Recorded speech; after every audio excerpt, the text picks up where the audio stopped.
This week in One Piece, one of the most exciting, aggressive green leaders we've seen in a long time. Some interesting cards rose in price, featuring some popular favourites. And the first local results for the post-ban OP10 format have come in. So, starting off with the new cards, we have this leader, Zoro, and we have a lot to talk about this guy. He is a Supernova and a Straw Hat crew, green, 5 life, 5k, and notably has the slash trait, just you wait. Donix 3, activate main once per turn. If this leader has battled a character during this turn, set this leader as active. Then, for the rest of this turn, this leader cannot attack characters with an original cost of 7 or less.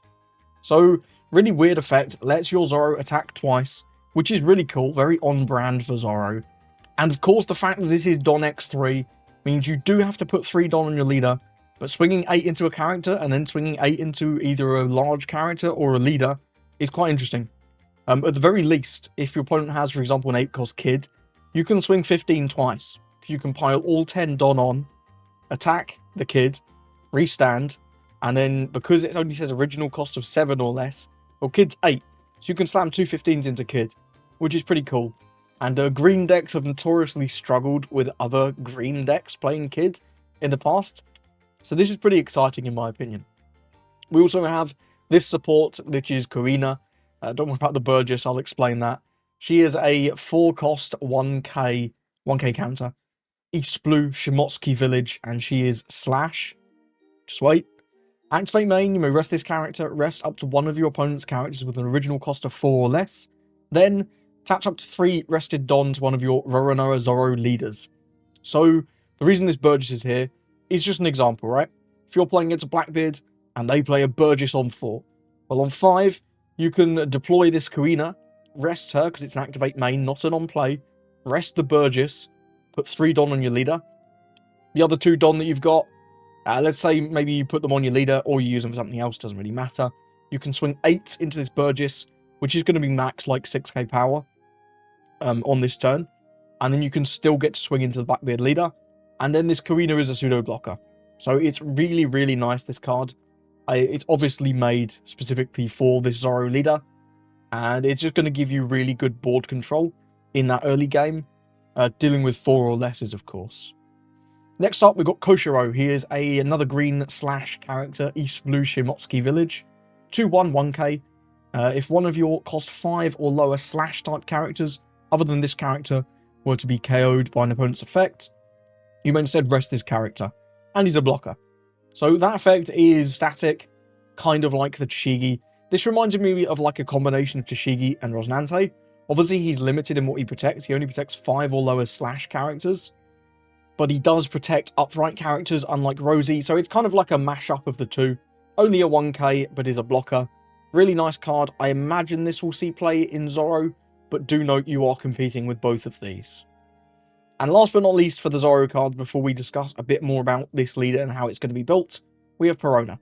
She is a 1/2 1k with the Muggy Kingdom and Thriller Bark Pirates types. And on play, if your leader has the slash attribute, see, I told you, remember the slash attribute. Look at the top 5 of your deck, reveal 1 slash attribute card or a green event and put it in your hand. Then bottom the rest. This is one of the best searches we've ever seen. Searches for 2 things, still has the classic 1/2 stat line, and searches for attributes. So this is going to introduce like a whole new element of deck building with this Zoro leader and any other leader that could potentially use this Perona. You're going to be looking at the attributes now. I'm really excited for this. It's just new card design. These attributes have been on the cards for so long, and they have done nothing. Like the odd Buggy and Luffy. Sometimes Luffy's immune to strike and Buggy's immune to slash. And there's the one Mihawk that plays out a slash character. We'll come on to him, don't worry. But this is really cool. I like this. I'm a big fan. That's enough said. Here's all the leaders that can, in theory, use Perona. I think the 2 that are going to get the most use out of her are obviously the new Zoro that she was designed for, and Arlong. These are the other 2. Kinemon and Odin are just kind of bad. Red-Green Odin, there's certain cards in there, like the 4-cost Hiyori and the 5-cost Izo, that are not searchable off of this. And also you have like 2 Wano searches already, so you're probably not going to play this.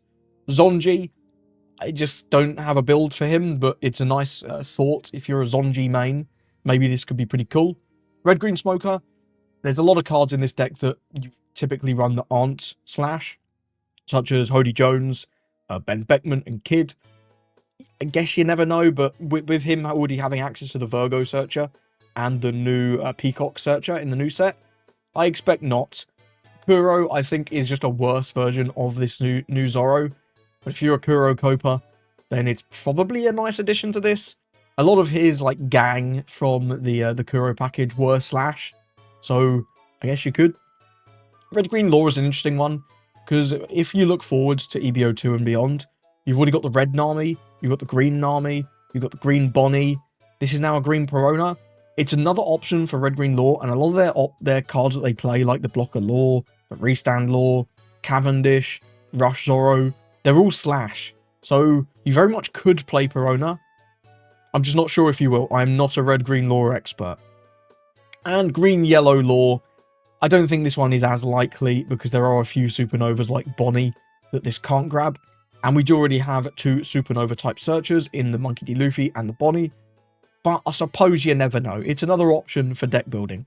And this card in general is just going to be really interesting to sort of experiment with what builds you could make with this in mind. But yeah, I think Zoro and Arlong are going to be the 2 that benefit from this the most. Zoro, obviously. Arlong less, obviously, but we'll go over an Arlong list in a minute. And I think it's going to have pretty good synergy with that leader.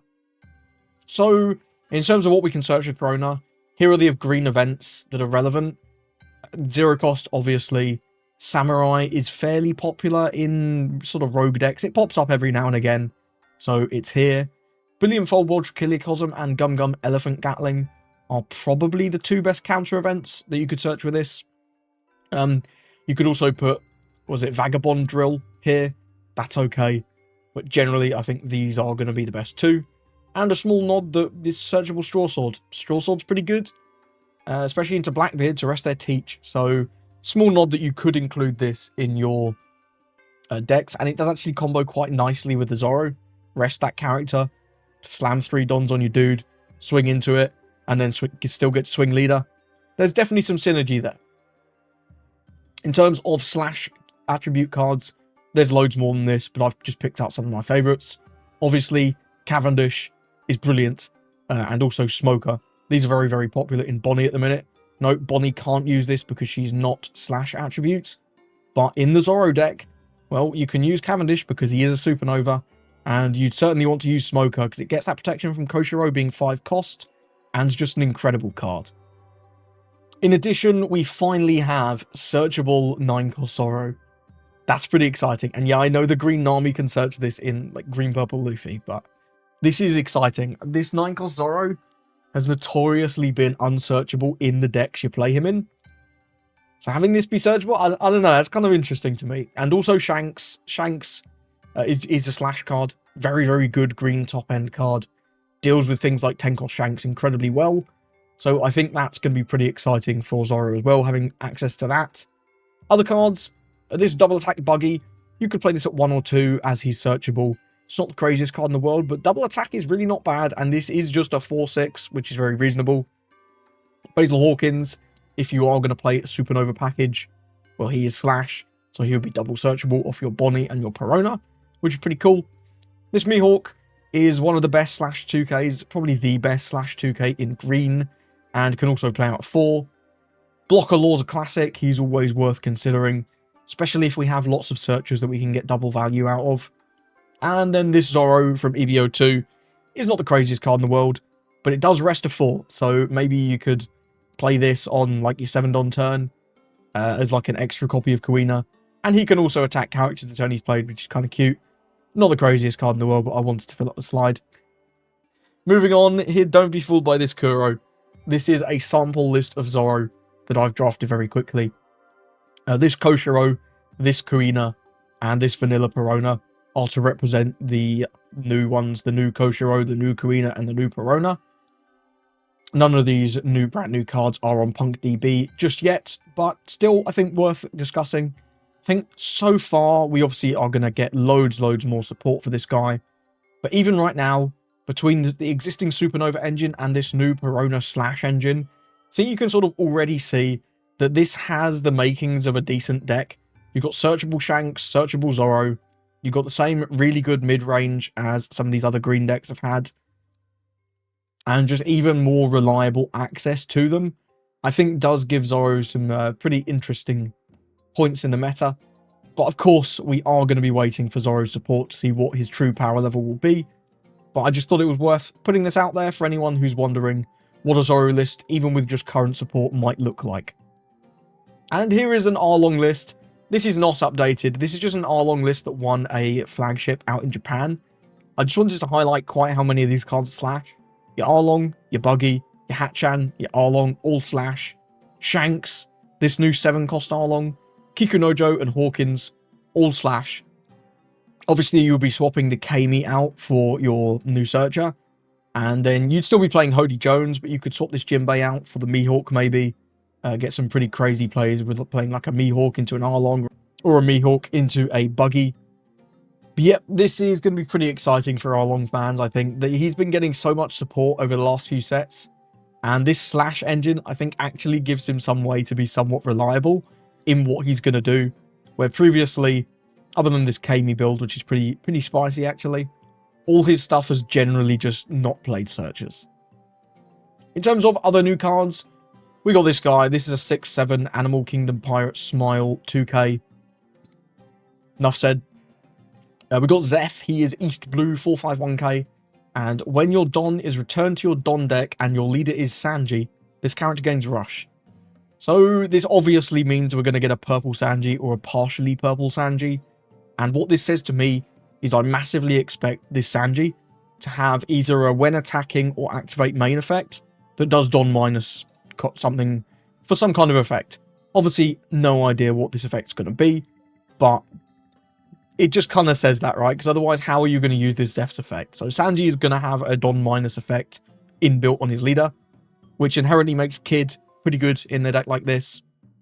And of course, unless this is some crazy, like, really early on East Blue Sanji before he joined the crew, you're going to have access to Gum Gum Giant, which doesn't get banned. You know, that's a major buff for this purple Sanji leader. So if you're a fan of Sanji, maybe consider picking up a couple of these kids and your playset of Gum Gum Giant if somehow you don't have them yet. Next up, and last up, we had Observation Hacky. And this is a really weird and interesting card. So it's a 0-cost event, but it's not your traditional 0-cost event. Former Roger Pirates, activate main. You may attach one active Don to your Silver's Rayleigh. And note, this is not the leader Silver's Rayleigh. This is any Silver's Rayleigh. So not only does it work with Rainbow Luffy in your pre-release, but you can attach an active Don to either your 8-cost Rayleigh or your 5-cost Rayleigh in leaders that are not Silver's Rayleigh. That's weird.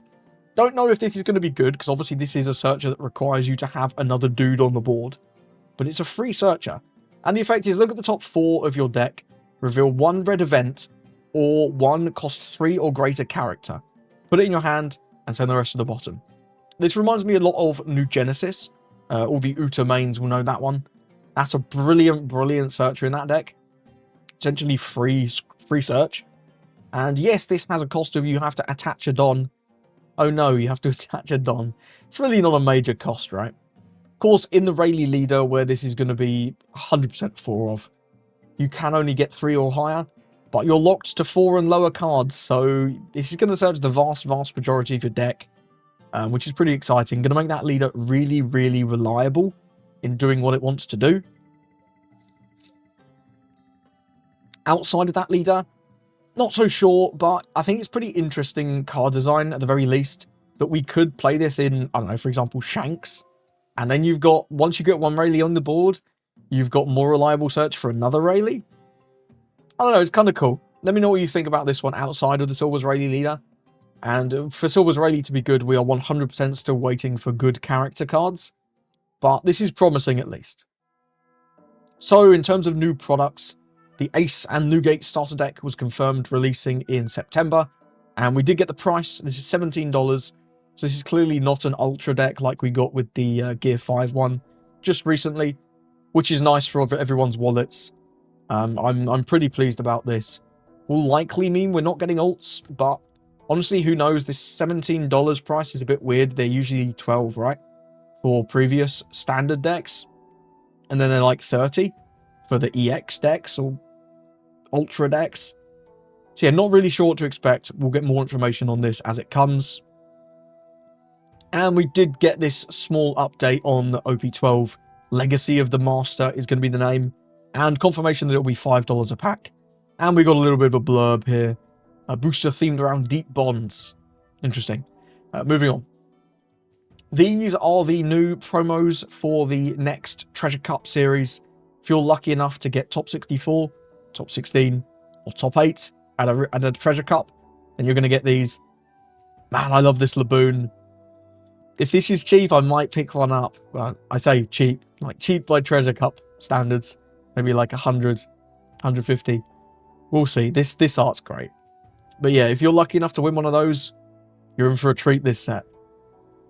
And in terms of the results, shout out to Eggman for these first few graphics. These are off his websites. If you want to see lists of the other decks from these events, make sure you check out Eggman's website. He has all the lists on his website. This is just a store regionals. This was a small event. I believe it had around 30 players. And was taken down by Zoro. Fairly standard looking Zoro list. Nothing too crazy. But pretty exciting to see Zoro doing well already. And you can see from this top 8, massively diverse meta. Some really cool picks getting in there. Red, purple Luffy and a Marco. You know, I love to see Marco. That's pretty cool. But yeah, if you want to check out the Marco list, for example, make sure you check out Eggman's website. He's got all of them on there. And then Eggman himself ran a case tournament. And this was a top 16. We had 3 Teach, 3 Shanks, 2 Floofy, and then one of all these other decks. Dofi, Smoker, Bonnie, Lucci, Lim, Green Uta. My Uta mains will be wanting to see that, I'm sure. Marco and Moria. So some really spicy leaders made top 16 at this tournament. If you're a fan of any of these, check out Eggman's website. But this was the winning list. Teach. This is more of a classic Teach build with the Dot Qs and the Van Augers. No crazy I bid 500 millions in this one. But still, really solid list. Looks very straightforwards. Very simple, very consistent. And you can see why it took down this tournament, being built this well. Now we had a couple of Chinois Cups.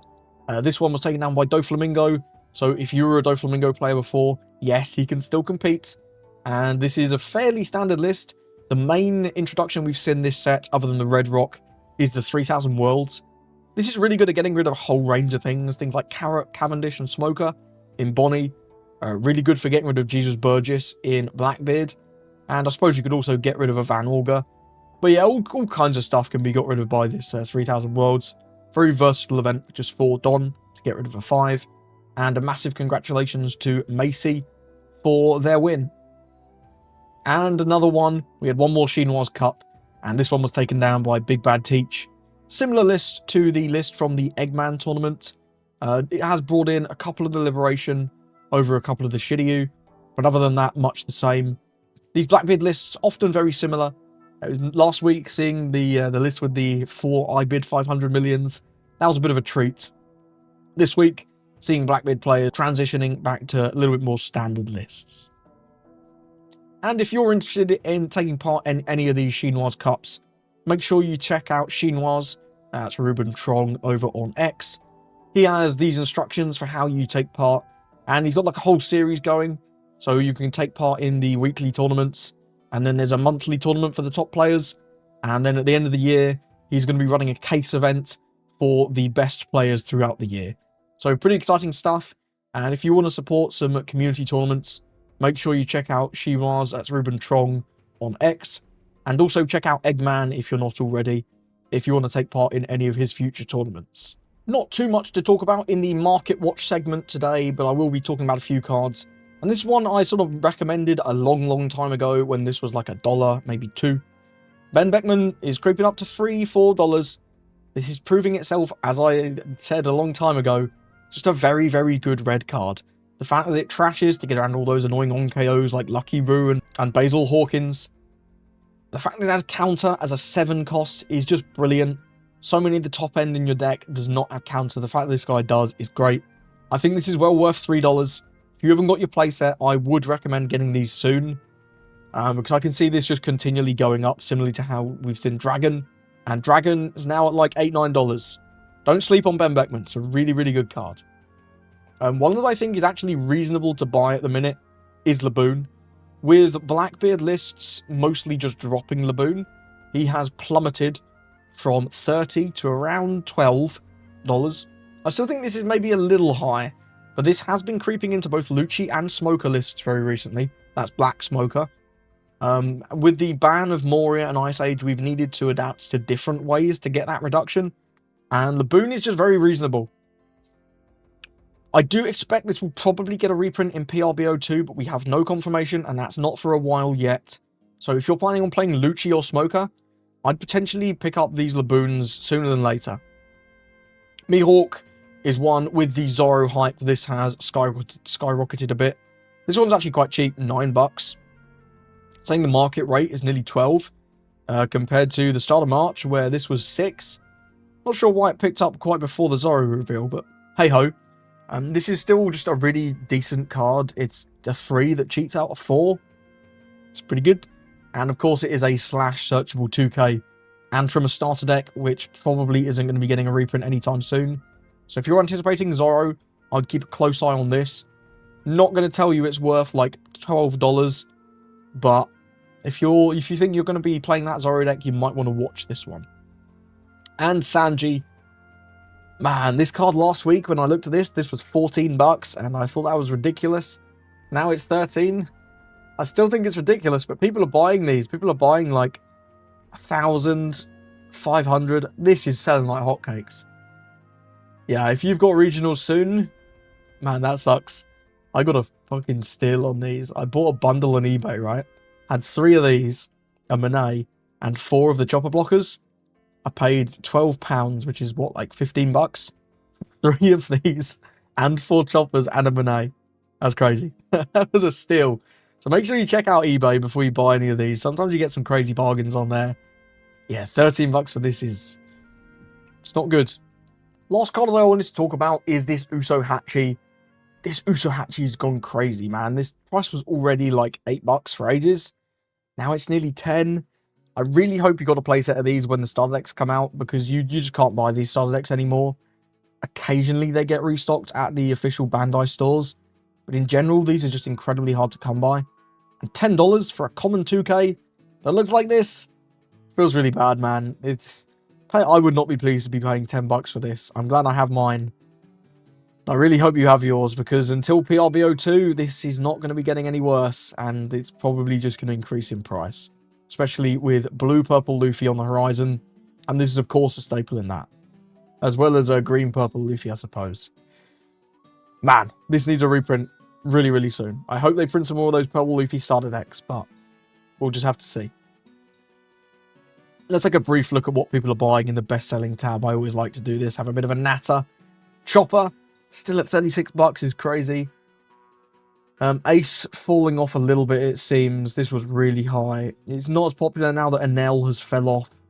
But, yeah, still pretty expensive. This has dropped a bit, right? Yeah, this was up to like $10 last week. Now down to 7. So I think this will continue to drop as the set gets older. It's a very good card. But it's not like an all-star, right? You're not playing the deck for this. So, I don't know. I can see this dropping a little bit more. Cavendish is ridiculous. This is like 40 quid now. $40, sorry. It's crazy. It's crazy, but like with that Zoro leader coming out, this looks to just be getting even better, so I really hope this is in PRBO2. And do note that the PRBO2 is coming very soon after that set with the Zoro. So if you are just waiting on Cavendish for Zoro, maybe think if you can afford to wait like a month between the OP12 and PRB. But I can't tell you if you can do that. In general, we are seeing OP10 prices continue to slowly fall. With the exception of this Sanji, I guess. But yeah, I think if you've got tournaments, well, it is what it is. You might have to buy the cards. But if you don't have tournaments, I would wait on these OP10 prices. They're still really, really crazy for some of these cards, especially this Sanji and the Chigi. And the alts are also crazy prices. I mean, look at this Smoker. The smoker's still $45. This was $50 last week, and it is dropping fast. So just be patient if you can afford to, and wait on these cards. They will drop more in the coming weeks.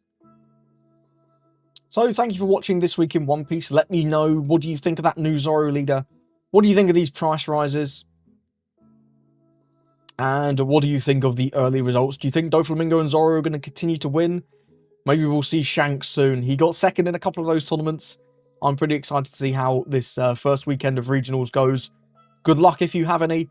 I do not. I do a store regional though, and I'm pretty excited for that. Thank you for watching, and I hope you have a lovely rest of your day.